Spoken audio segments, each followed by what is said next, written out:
Alexei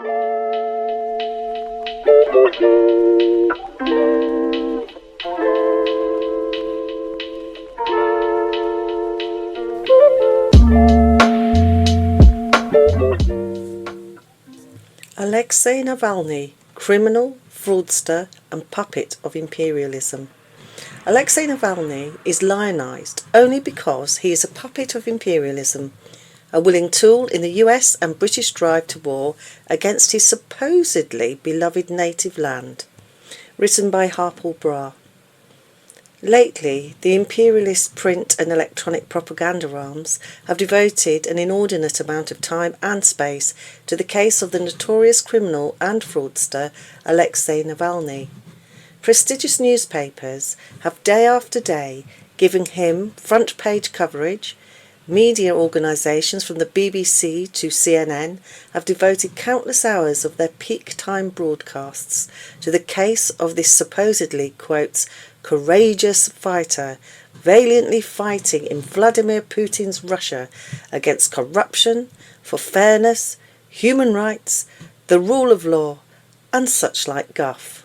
Navalny Saga, the propaganda soap opera that's never off air.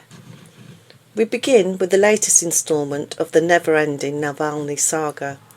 On August the 20th, 2021, while travelling by air from Siberia to Moscow, Navalny suddenly fell ill. The Russian doctors who attended him found no evidence of poison in his system, attributing his illness to metabolic shock from possible misuse of his own medications for diabetes and depression, possibly combined with too much alcohol consumption. Instead of continuing his treatment in Russia, Mr. Navalny's family and supporters insisted on him being treated abroad. Days later, having been airlifted to Berlin and admitted to a military hospital, the German authorities announced that they had found in his body signs of poisoning by a deadly nerve agent called Novichok. The German authorities and their laboratories have never presented any evidence for this claim that could be subjected to independent verification. Most egregiously, Russia has been denied access to the alleged data for verification. To add insult to injury, the authorities in the West have condemned Russia for failing to conduct a criminal investigation into the alleged poisoning. Novichok is a deadly agent.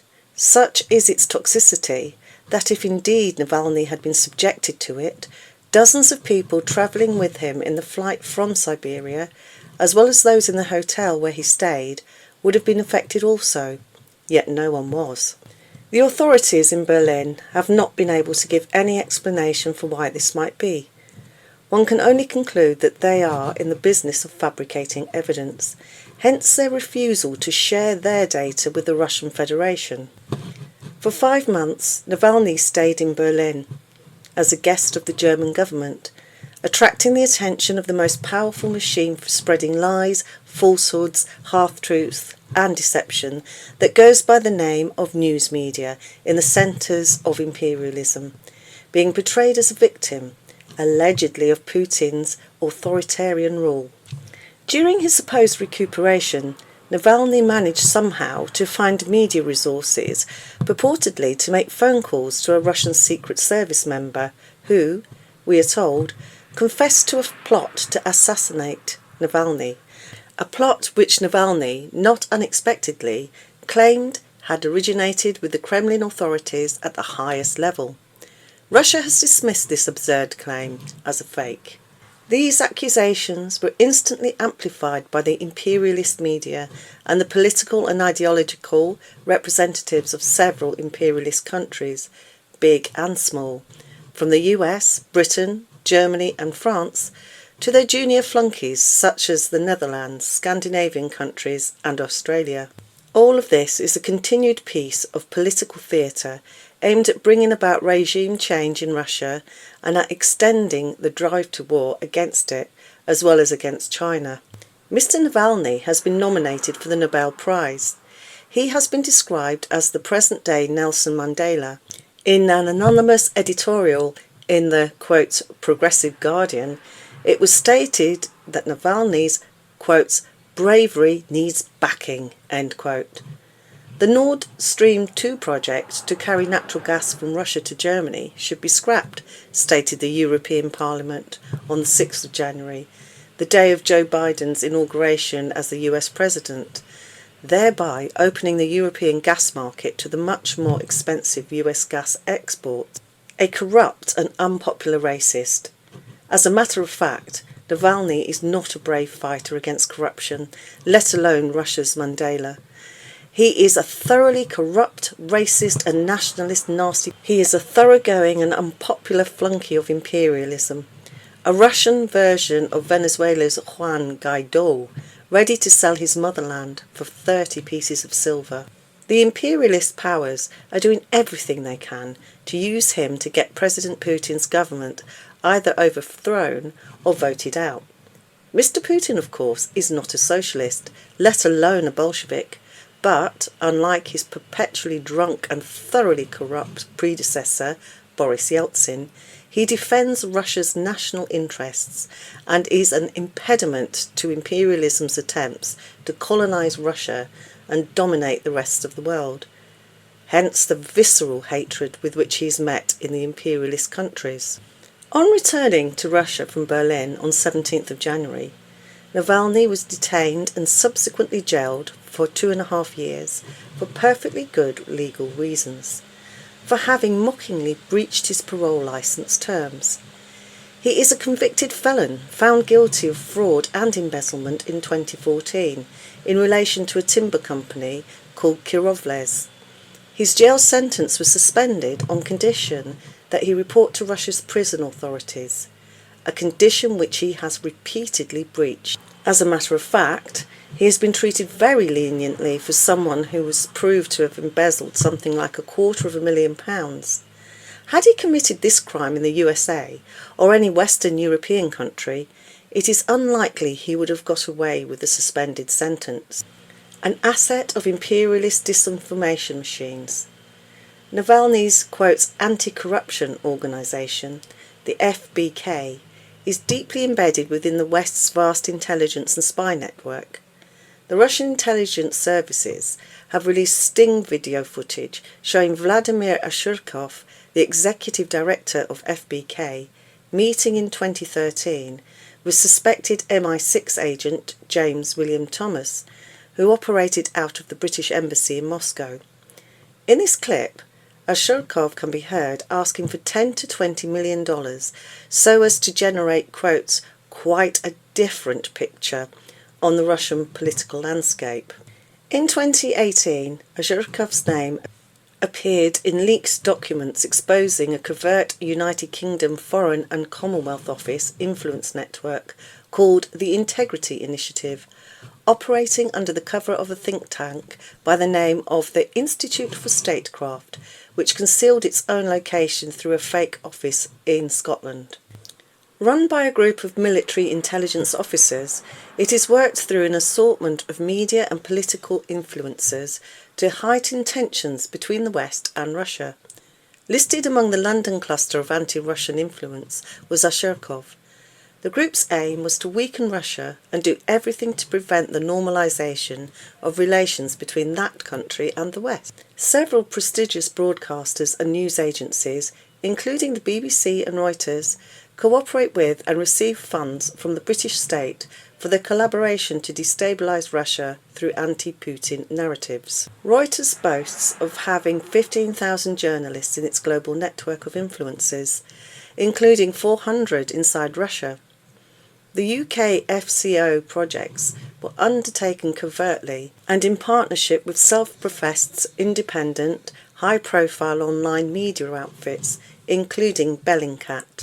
Claiming to be, quote, open source journalism, Bellingcat is funded by, among others, the National Endowment for Democracy, a US government entity. Bellingcat's dirty work apparently included Britain's intervention in North Macedonia's elections on behalf of the pro-NATO candidate who went on to win the election. The BBC, Reuters, Bellingcat and many other media outlets are sponsored and funded for their dirty work by the British government through a shadowy government department within the FCO known as Counter-Disinformation and Media Development, which operates alongside a collection of intelligence contractors in a secret entity simply known as, quotes, the Consortium. The materials that have come to light through the selfless and honourable work of hackers reveal clearly that the BBC and Reuters, two of the world's largest and most prestigious media organisations, instead of being independent, impartial, and free from bias, as they claim, are in fact merely, quotes, intelligence cutouts feasting on the trough of a British national security state that their news operations are increasingly averse to scrutinising. Brackets Reuters, BBC and Bellingcat participated in covert UK Foreign Office funded programmes to, quote, weaken Russia, leaked documents reveal by Max Blumenthal, Grey Zone, 20th of February 2021. BBC and other imperialist media face growing crisis of legitimacy. In its own statement of values, the BBC proclaims, quotes, trust is the foundation of the BBC. We are independent, impartial and honest, end quotes. Far from it. The reality is just the opposite of these hollow proclamations. The BBC is an important propaganda arm of the British state, involved in furthering the interests of British imperialism in particular, and of the world system of imperialism in general.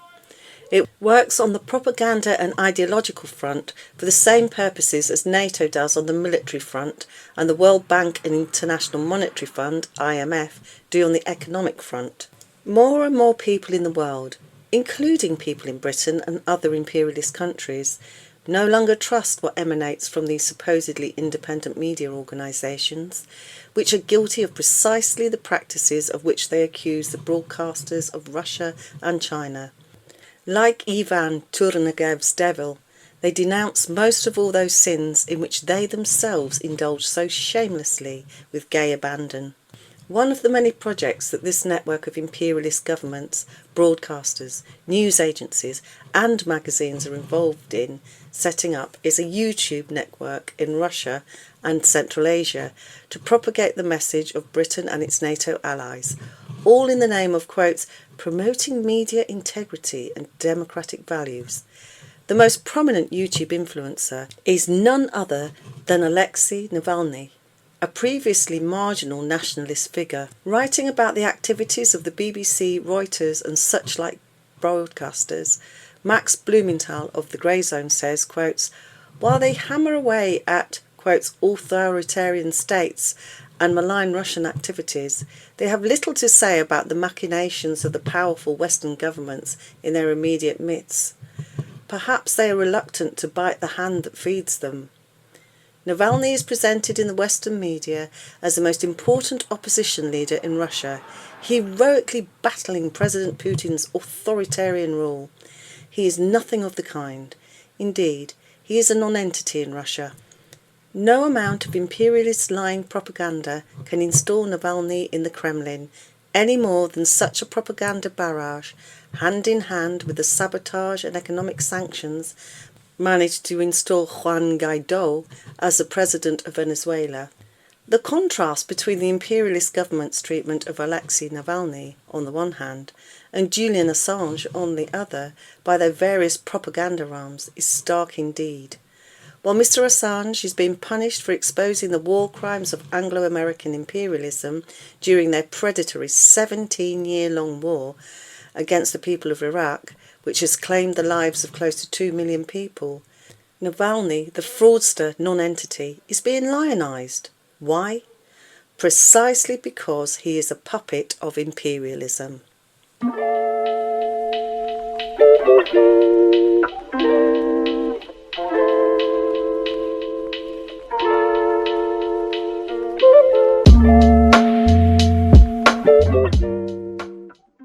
Thanks for listening to Proletarian Radio. We aim to bring you the best Marxist analysis on current affairs, revolutionary history, and theory. Do like, comment, subscribe, and share our content to help us reach the widest possible audience. We are a small organization with limited resources, and we need workers' support if we are to grow and fulfill our mission. If you are able to make a one-off or regular donation, no matter how small, please visit our website at thecommunists.org and register as a supporter.